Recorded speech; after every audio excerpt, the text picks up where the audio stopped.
2026-yil bahor gilosi ob'yomda terilish boshlangan, kalibr 28-30. Bu eksport holat hisoblanadi. Hozirgi kunda O'zbekiston brendini buzmaslik maqsadida faqat giloslar yetiltirib uzilyapti. E'tibor berib ko'rishingiz mumkin. Juda ham chiroyli holatda.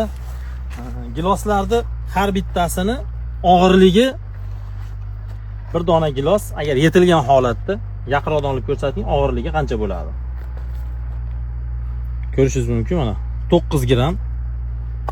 Mana bunisini ham qo'yib ko'ramiz. Bunisi juda kattaroq ekan, 11 gram. Bunisi mana 9 gram. Gilosni og'irligi 9 gram, 10 gram holatga kelgan. Bu eksportga tayyor holatda bo'ladi. Kalibr 28-30 ni beryapti. Bu agronomlik xizmati va agronomlik maslahatidan to'liq foydalanganlik sababli shu natijaga erishilyapti va shakar moddasini ko'ramiz. Bismillah. Qo'lingiz to'sib qolyapti. Mana. E'tibor berib ko'ringlar. 14.7 shakar miqdori. Giloslar juda ham shirin ta'mga kelgan.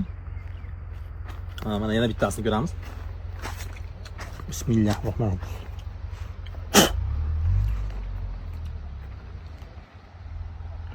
Tomizamiz va o'lchaymiz. 15 yutur.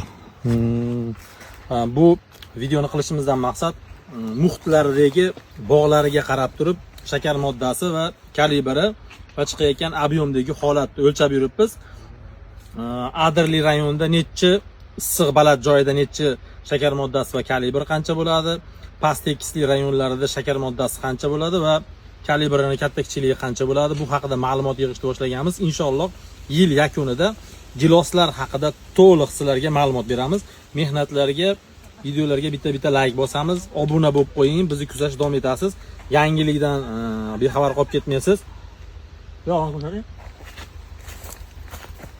Do'stlar, bog'lar mana umumiy holatda valavoylarning mevasi changlatishdan qisman foydalanilgan. Har bitta daraxtda taxminan 50 kilo, 60 kilodan meva bor. Hammalaring xabarlaring bor.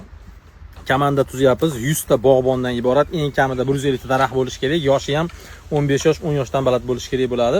Pastdagi nomerlarga aloqaga chiqaverasizlar. Komandaga qo'shilish uchun agronomlik xizmatlari va agronomlik maslahatlari kimga kerak bo'ladigan bo'lsa, pastdagi nomerlarga aloqa qilsalaring, maslahatlar mutlaqo bepul, bormasdan daraxtingizni holatidan kelib chiqqan holatda qanaqa natija beradi yoki natija bermaydi. Shu haqida ham to'liq ma'lumot beradi. Bizni kuzatishda davom etasizlar.